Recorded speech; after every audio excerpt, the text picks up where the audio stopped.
여러분, 어떤 고대 텍스트를 읽고 있다고 한번 상상해 보세요. 네, 아주 흥미로운 가정이네요. 막 수백 페이지짜리의 장엄한 서사시를 엄청 집중해서 읽고 있는데 갑자기 아무런 경고도 없이 문장 한가운데서 언어가 확 바뀌어버리는 겁니다.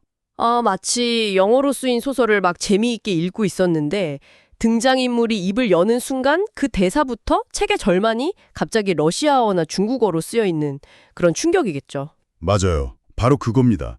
보통 우리는 성경, 특히 다니엘서 같은 텍스트를 떠올리면 주일학교 시절에 들었던 개별적인 영웅담 정도를 생각하잖아요. 그렇죠. 사자굴에서 살아남은 영웅이나 맹렬히 타오르는 풀무불에서 걸어 나온 사람들의 이야기 모음집, 이 정도로 익숙하니까요. 네. 그런데 오늘 우리가 책상 위에 쌓아둔 자료들, 그러니까 앤드류 스타인만의 신학 논문들이나 포르티어 영의 언어학적 분석 같은 방대한 주해 노트들을 파헤쳐보면 완전히 다른 그림이 드러나거든요. 맞습니다. 그래서 오늘 우리의 심층 탐구 미션은 단순히 파편화된 동화의 모음집을 읽는 게 아닙니다. 그럼 뭔가요? 저자가 텍스트 기저에 극도로 치밀하게 심어놓은 문학적 설계 패턴, 그리고 그것이 이끌어가는 거시적 맥락을 해독하는 겁니다. 와, 거시적 맥락이요? 자, 이걸 한번 제대로 파헤쳐볼까요? 성서학계에서 오랫동안 풀리지 않던 거대한 수수께끼가 하나 있잖아요. 네, 바로 다니엘서 2장 4절 하반절에서 시작되는 그 기이한 이중 언어 현상이죠. 거기서부터 우리의 탐구가 시작되어야 합니다. 다니엘서 1장부터 2장의 전반부까지는 유다 사람들의 고유 언어인 히브리어로 차분하게 서술되거든요. 그러다가 바벨론 제국의 점성술사들, 즉 갈대아 지혜자들이 왕 앞에 불려나와 입을 여는 순간이 옵니다. 그들이 왕이여 만수무강하옵소서라고 외치는 2장 4절 하반절부터 텍스트는 당시 근동세계를 제패하고 있던 제국의 공용어, 아람어로 완전히 스위치를 켭니다. 바로 그 부분입니다.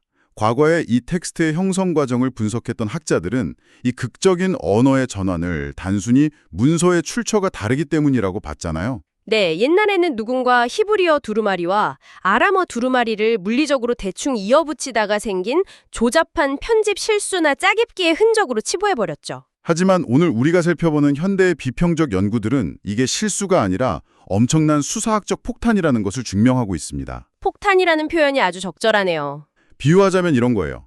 영화 스타워즈에서 반란군 소수가 제국군의 그 거대한 우주 통신망에 침투하는 장면을 떠올려 보세요. 적의 주파수를 훔쳐서 방송하는 그 장면이요? 맞아요. 적의 억압적인 시스템 한가운데서 온 우주를 향해 자신들의 진실을 쩌렁쩌렁하게 폭로하는 우주적 스케일의 해킹을 감행한 겁니다. 그 해킹이라는 표현이 텍스트의 작동 방식을 아주 정확하게 짚어내네요. 포르티에 영의 연구를 텍스트 위에 겹쳐보면 그 치밀함이 더욱 선명해집니다. 어떻게 선명해지나요? 당시 아람어는 단순한 외국어가 아니었습니다. 그것은 제국의 언어, 링구아 프랑카였죠. 행정과 상업을 통제하는 언어였군요. 네, 피지배 계급이 권력자에게 복종과 예의를 갖출 때 강요받는 철저히 대본화된 시스템의 언어였습니다. 점성술사들이 왕이여 만수무강하옵소서라고 말한 것은 제국의 이데올로기에 완벽히 굴복하는 충성의 맹세였던 겁니다. 그런데 놀라운 건 다니엘서의 저자가 바로 이 억압적인 제국의 언어를 고스란히 차용하면서도 텍스트 내부에서 그것을 무기로 뒤바꿔버린다는 거잖아요. 정확합니다. 제국 권력의 유한함을 오히려 제국의 언어로 폭로해버리는 거죠. 참된 주권은 눈앞에서 호령하는 이방의 거대한 왕에게 있는 것이 아니라는 걸 보여주는 겁니다. 온 우주를 통치하시는 보이지 않는 하나님께 있음을 증명하기 위해 적의 언어를 탈취한 거네요. 와, 제국의 언어로 제국의 시스템을 내부에서부터 붕괴시킨다라. 텍스트를 읽는 시각이 완전히 달라지죠. 진짜 그렇습니다. 그렇다면 논리적으로 생각해 볼 때 저자가 적의 언어 통신망을 해킹한 만큼 천재적이었다면 그 훔친 언어로 단순히 옛날 이야기들을 무작위로 나열하지는 않았을 겁니다. 당연히 아니겠죠. 분명 그 언어로 전달하고자 하는 메시지를 가장 파괴력 있게 전달하기 위해 치밀한 건축물을 세웠을 겁니다. 그게 바로 우리가 살펴볼 문학적 구조와 맞닿아 있는 거군요. 네, 언어의 해킹이 저자가 선택한 도구였다면 그 도구로 지어올린 웅장한 아키텍처가 바로 아람어 섹션 전체를 지탱하는 구조입니다. 여기서 우리 너드들의 코너로 들어가 볼까요? 최신 비평학계의 연구 성과인 앤드류 스타인만의 이론을 좀 가져와 주시죠. 네, 학자들은 아람어로 기록된 다니엘서 2장부터 7장까지의 방대한 텍스트가 무작위 연대기가 아니라는 사실을 밝혀냈습니다. 그럼 어떤 형태인가요? 완벽한 대칭을 이루는 동심원 구조, 즉 교차대구 구조로 설계되어 있습니다. A, B, C, C-B, A-A의 형태로 양 끝이 서로 짝을 이루며 거울처럼 마주보는 패턴이죠. 교차대구 구조라는 학술 용어가 좀 딱딱하게 들릴 수 있는데 여러분 이렇게 상상해 보면 어떨까요? 어떤 비유가 좋을까요? 이건 마치 영화 매트릭스에서 네오가 세상의 근원 코드를 처음으로 보게 된 것과 같아요. 거대한 고대 궁전의 석조 아치문을 떠올려 보는 겁니다. 아치문이요. 시각적으로 확 와닿네요. A와 A-라는 양쪽의 거대한 기초 기둥이 전체 문의 하중을 버티고 서 있습니다. 그리고 그 위로 B와 B-라는 곡선의 벽돌들이 우아하게 대칭을 이루며 솟아오르죠. 마침내 가장 높은 정중앙에서 C와 C-라는 쇠기돌이 만나 아치 전체를 단단하게 고정시키는 완벽한 건축학적 설계인 셈이군요. 네, 그냥 흩어진 주일학교 동화인 줄 알았는데 그 이면에 완벽한 수학적, 문학적 코드가 짜여 있었다는 거잖아요. 그럼 이 거울 구조가 구체적으로 어떻게 짝을 이루고 있는지 양쪽 기둥부터 하나씩 뜯어봅시다. 가장 바깥쪽 기둥인 A와 A-, 즉 2장과 7장의 공통된 테마는 제국에 대한 환상과 거시적 역사입니다. 2장은 이방의 왕, 느부갓네살이 침상에서 꿈을 통해 본 거대한 금속 신상의 이야기잖아요. 맞습니다. 반면 7장은 수십 년의 세월이 흐른 뒤 유다의 지혜자인 다니엘 본인이 직접 본 4마리 짐승의 환상이죠. 둘 다 겉모습엔 전혀 다른 이미지 같은데요. 겉모습은 다르지만 둘 다 기계처럼 흥망성쇠를 거듭하는 인간 제국의 거시적 타임라인을 제시합니다. 궁극적으로 그 모든 권력을 무너뜨리고 하나님의 영원한 나라가 도래할 것임을 선포하는 구조적 기둥 역할을 하는 거죠. 두 장이 완벽하게 호응하면서 전체 역사의 뼈대를 잡아주고 있네요. 그런데 여기서 흥미로운 차이점이 하나 발생하더라고요. 어떤 부분이죠? 2장에서 이방왕 느부갓네살이 본 제국의 이미지는 금, 은, 동, 철로 빛나는 웅장하고 위험 있는 신상이잖아요. 철저히 권력자의 관점에서 본 제국의 PR 영상 같은 느낌입니다. 아주 예리한 분석입니다. 제국의 선전물이죠. 하지만 7장에서 핍박받는 내부자, 다니엘의 관점에서 본 제국은 돌연변이를 일으킨 귀괴하고 폭력적인 짐승들로 묘사됩니다. 제국의 PR과 잔혹한 현실이 양끝 기둥에서 극명하게 대비되고 있는 겁니다. 와, 진짜 소름 돋네요. 자, 그럼 아치문의 기초를 다졌으니 이제 위로 솟아오르는 곡선 부분 B와 B-인 3장과 6장으로 올라가 볼까요? B와 B-는 핍박 속의 신적 구원과 극한의 위협이라는 테마로 연결됩니다. 우리 청취자 여러분도 3장에 맹렬히 타오르는 풀무불 이야기나 6장의 굶주린 사자굴 사건은 아주 익숙하실 겁니다. 네, 어릴 때 가장 재미있게 들었던 부분이니까요. 하지만 여기서 우리가 집중해야 할 것은 개별적인 기적 자체가 아니라 이 이야기들이 아치문에서 수행하는 구조적 기능입니다. 구조적 기능이요? 제국이 자신들의 권력과 이데올로기를 유지하기 위해 사용하는 가장 궁극적인 통제 수단은 결국 죽음의 공포입니다. 우상에게 절하지 않거나 왕의 법령을 어기면 자연 법칙에 따라 불에 타 죽거나 사자에게 찢겨 죽는다는 철저한 제국의 논리죠. 제국의 시스템 안에서는 도저히 빠져나갈 수 없는 사형 선고의 공간이네요. 하지만 3장과 6장이 구조적으로 완벽한 대칭을 이루며 보여주는 것은 온 우주의 참된 통치자이신 하나님이 그 제국의 사형 선고를 철저히 무효화시키신다는 점입니다. 불의 열기를 차단하고 굶주린 짐승의 입을 봉쇄함으로써요? 네, 제국에 의존하는 물리적 자연 법칙마저 뒤집어 엎으시는 분이 누구인지를 선언하는 것이죠. 죽음의 덫이라는 극한의 한계 상황에서 생명을 구해내시는 이 두 번의 사건이 이야기의 텐션을 한껏 끌어올립니다. 우리 청취자분들 중에는 이 지점에서 의문이 드는 분들이 계실 겁니다. 어떤 의문일까요? 사자굴이 난 풀무불에서 살아남은 이야기만큼 시각적으로 자극적이고 스펙터클한 기적이 어디 있나? 당연히 이 이야기들이 다니엘서의 하이라이트 아닌가? 하고 말이죠. 충분히 그렇게 생각할 수 있죠. 3장과 6장은 양옆을 지탱하는 곡선일 뿐입니다.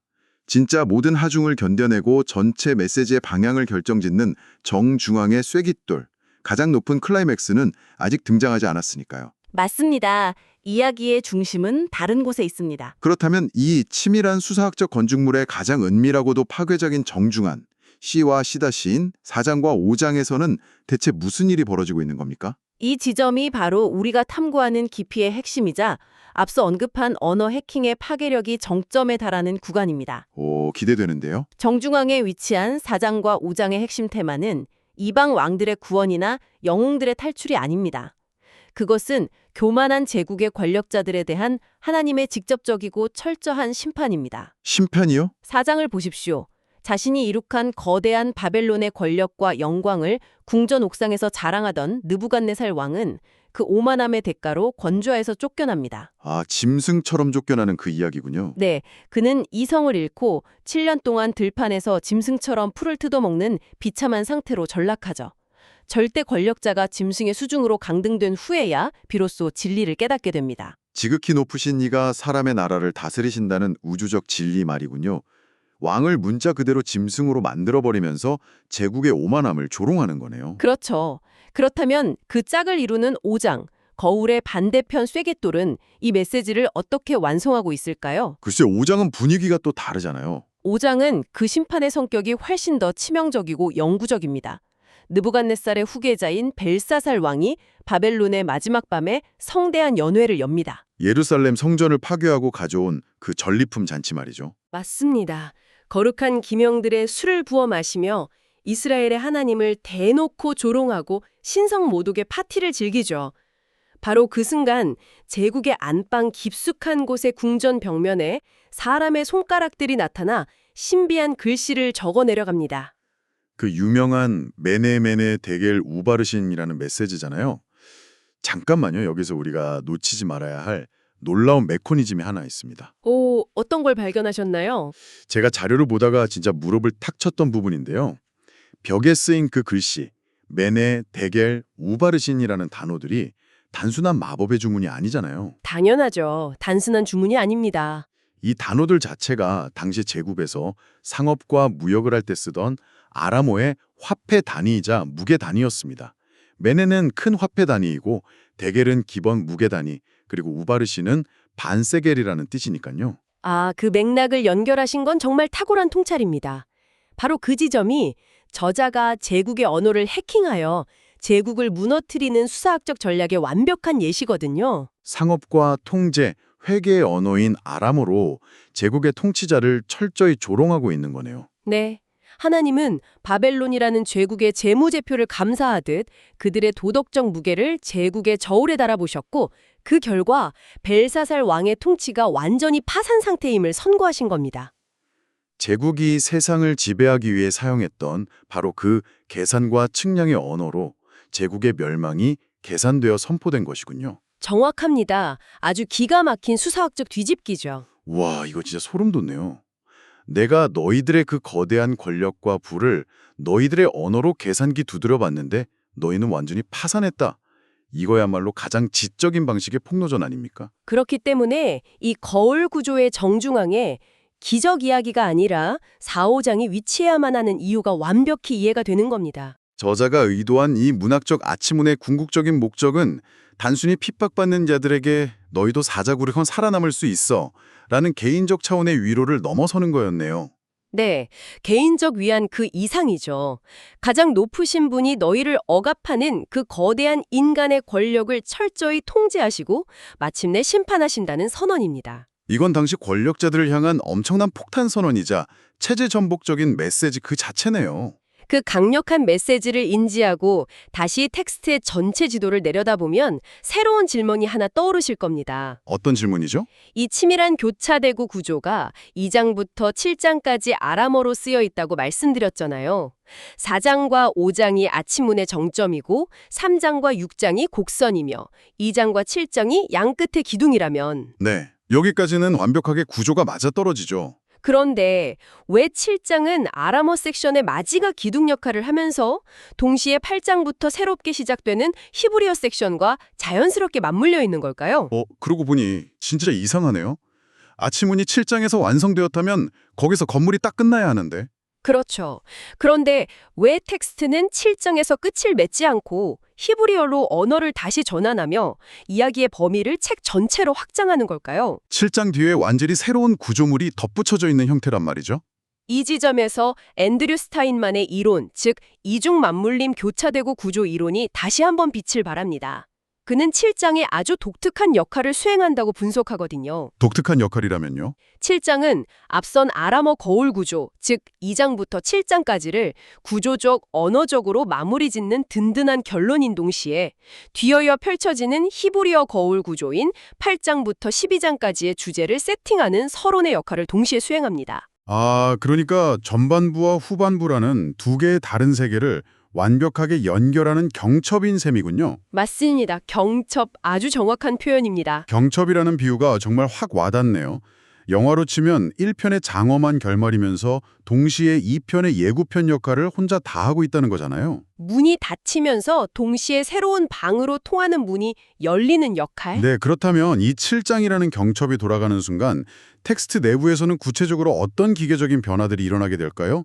단순히 내용만 이어지는 게 아닐 텐데요. 장르나 톤의 변화 같은 거 말씀이신가요? 네, 텍스트의 장르와 시점 그리고 톤이 일제히 변환되는 거대한 문학적 시프트가 일어납니다. 1장부터 6장까지 이어지던 이야기는 3인칭 관찰자 시점에서 제국의 궁정을 배경으로 일어나는 사건들을 다룬 궁정설화였습니다. 궁정설화요? 네. 하지만 7장에 진입하는 순간 시점은 다니엘이 중심에 근심하며로 시작하는 1인칭 고백으로 바뀌고 장르 역시 역사적 현실을 넘어 미래의 우주적 심판을 다루는 묵시로 급변합니다. 아까 우리가 살펴본 2장과 7장의 대비가 여기서 다시 떠오르네요. 맞아요. 아람어 구조의 시작인 2장에서 묘사된 인간 제국의 이미지가 권력자의 눈에 비친 화려한 신상이었다면 경첩 역가를 하는 7장에서 다니엘의 눈에 비친 제국은 짓밟고 부수는 잔혹한 짐승들이죠. 7장은 그렇게 전반부의 이방 권력 이야기를 폭력적인 제국의 본질을 폭로하며 닫아버리는 거군요. 동시에 그 짐승 같은 제국의 폭력 속에서 하나님의 백성들이 겪게 될 극심한 고난과 최종적인 구원이라는 후반부의 상호 텍스트성을 완벽하게 열어젖히는 것입니다. 우와, 그러니까 7장은 하나의 장벽처럼 앞뒤를 딱 나누는 게 아니에요? 언어는 전반부와 똑같이 아람어를 사용해서 문법적 연속성을 유지하면서도 그 안에 담긴 장르와 분위기는 8장 이후에 히브리어 묵시록 스타일을 미리 끌어와 버린 거군요. 네, 두 세계를 완벽하게 직조해낸 거죠. 이렇게 두 세계의 시공간과 언어를 정교하게 엮어버린 작가의 설계 능력을 보고 있으면 진짜 경외감이 들 수밖에 없습니다. 우리는 그냥 무심코 칙장을 넘겼지만 그 이면에는 언어, 구조, 신학이라는 거대한 톱니바퀴들이 한치의 오차도 없이 맞물려 돌아가고 있었던 겁니다. 오늘 이 심층 탐구를 통해 확인한 게 바로 그거네요.